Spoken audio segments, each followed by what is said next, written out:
that happened. Ethan Lee was the man held responsible for those deaths today.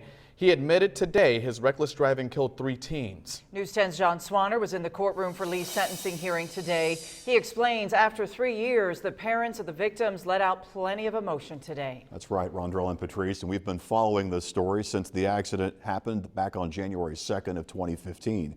Today, Lee admitted his reckless driving that day killed 3 of his friends, Braden Hollowell of Cayuga, as well as Annie and Caroline Clark of Muncie. Back in March, a judge rejected a plea agreement in this case. Today, Lee's agreement was accepted. Lee's sentence is a bit unusual, but it was agreed upon by the families of all victims. It's a 5-year sentence that will keep him in Vermilion County the whole time. In late December, he'll start 3 years of in-home detention. Next May, he'll serve at least 60 days in jail. Once that time is done, it's back to in-home detention. That'll be followed by 2 years of formal probation. The 4 parents of these teens have been friends for years, and they leaned on one another during these very last 3 difficult years. I would say it's very hard to go through it with people that you love so much, because you know they're feeling the same way you are.